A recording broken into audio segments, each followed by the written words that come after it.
Can a copy of one of the most popular Android devices of 2013 go against a growing Chinese manufacturer? It's the HTC One Max versus Oppo's N1. Why do we need big phones in our pockets? Well, I really don't know, but these things are getting ever so popular. And these two actually are very close in terms of specs. Same display size, same pixel count, same pixel density, even the same processor and GPU running on these. But these are two very different approaches and also two different appealing devices. The Oppo N1 is more accustomed to developer-friendly and also people who want to run perhaps CyanogenMod, while the HTC One Max is basically an HTC One Mini pumped up in a 5.9-inch display and a lesser build quality from the HTC One. My name is Marco Hanna from PhoneDog.com. Again, it's the HTC One Max versus Oppo N1. Let's start with the specs of these two devices. The HTC One Max, at first glance, looks like the HTC One, but only bigger. But at a closer inspection, you see the plastic band and non-chamfered edges, unlike the ones you have on the HTC One. You also have a removable back cover where you can access a micro SD card slot. These don't sound like bad things, but the build quality has definitely changed from the HTC One. It's more of an HTC One Mini build than the original HTC One. Underneath, you have the same hardware you have in the HTC One, a 1.7 GHz quad-core processor, 2 GB of RAM, and the Adreno 320 graphics card, and the same 4 ultra-pixel camera on the back. Not a huge departure from the HTC One. It's running Android 4.3 with Sense 5.5, running on top with HTC Blink Feed and all the other weird funky names they have for HTC Sense features. The Oppo N1 is a different beast altogether. However, if you look at the specs side by side, these two phones are absolutely identical when it comes to processor, graphics cards, and even the RAM. The same 1.7 GHz quad-core processor, the same 2 GB of RAM, and Adreno 320 graphics card. The difference comes in the form of build quality and exterior features. For example, the Oppo N1 does not have a micro SD card slot. This might be frustrating for someone who wants to expand memory, a request the original HTC One lacked. Here you have to suffice with either 16 or 32 GB of built-in storage. But for that, you do gain one of the best constructions of any mobile phone around. Maybe I need to rephrase that. This thing is a tank.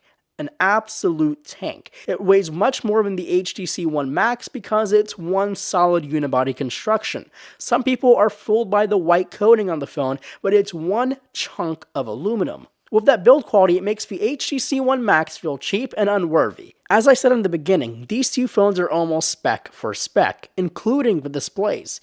These two measure in at 5.9 inches with full 1080p Full HD resolutions and 373 pixels per inch reside in both LCD IPS panels. I really couldn't decide which one looked better. Really, they both looked exactly the same. Even the viewing angles are exactly the same.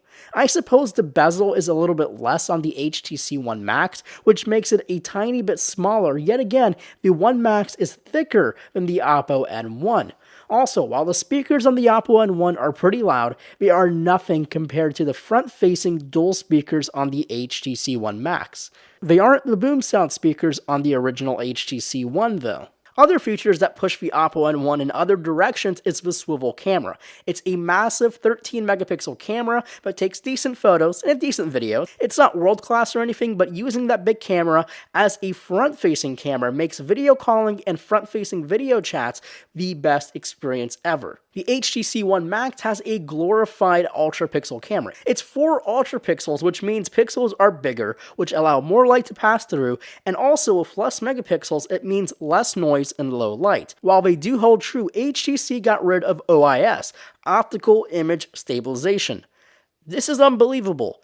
An HTC One Max, not HTC One minus something, this is supposed to deliver the same experience on a larger platform. OIS is a hot topic in the mobile phone industry, and so many are getting so good at it. Look at the iPhone. Look at the Lumia 1020 with its achievement of having an active lens system. Right, enough with my rant. Let's talk experience. For this purpose, I've changed the Oppo N1 from CyanogenMod back to ColorOS to give it a stock versus stock appeal. Oppo N1 runs Android 4.2.2, running what Oppo calls their ColorOS skin. For the most part, all the Android functions from stock Android are still there.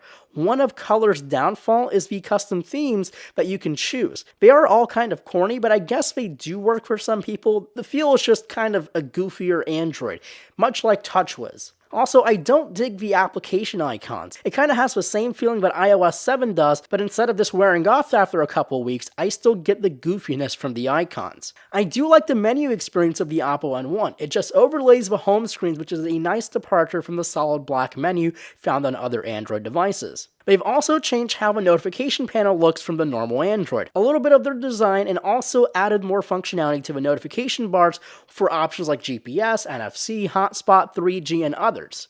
Notice how I didn't say 4G. Why? Because it doesn't have it. 3G only. That sucks.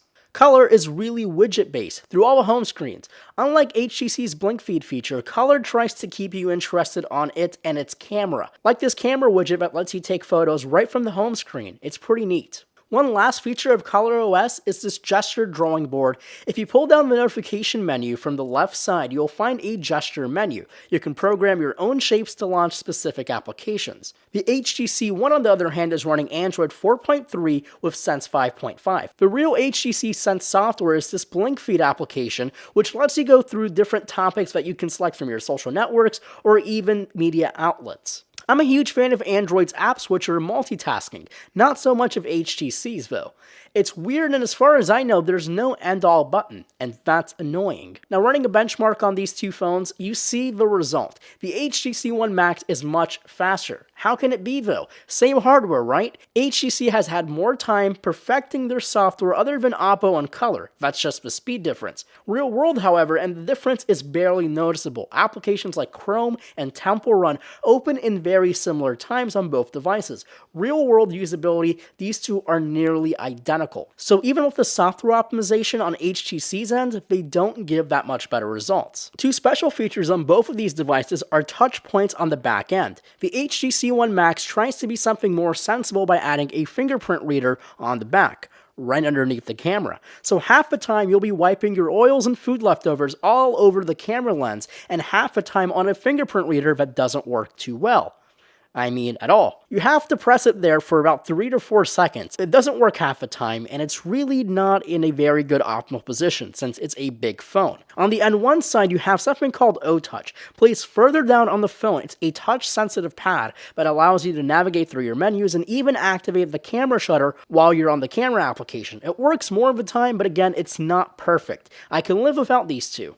Now, last but not least, we can move to the cameras. I think I'll make this as a habit. Maybe not the best for last, but a very important feature we should cover at the end. Between the Oppo's 13 megapixel swivel camera and the HTC's 4 ultra pixel camera, and the results are, well, they're pretty hopeless for both these devices. They do have their pros and cons. Let's start with the HTC One Max. First of all, the colors are actually really good. They're pretty accurate, they're pretty bright, and they do produce some really good colors. Now, the detail, there are a lot of artifacts when it comes to the images, and take a look at the video here. It's really shaky. No optical image stabilization. Again, this will be extremely shaky, especially if you have shakier hands. I have pretty steady hands, and this is the end result. It's not very good, and it kind of looks bad. Now, notice how it doesn't really like the changes of light and dark. That's not very good dynamic range. Of course, it's only a cell phone camera, so it's not like a DSLR or anything, but it does have this really weird changing effect between bright and dark. The Oppo N1, on the other hand, has a more flat image, but with flat does not mean detail or crispness. There's no sharp looking photo angle. All the images here kind of seem out of focus, and I've tried my hardest trying to get these photos in focus. Yet again, they don't look very good. Now, the image itself is pretty washed out. That kind of means it's flat. You're not going to take this photo in post and make it look better. Now, you can do that, but the quality and the bitrate isn't there, so it'll just fall apart in the end. These two phones don't have the best cameras. I don't think they're really meant to be world-class beating like the iPhone 5S or the Lumia 1020.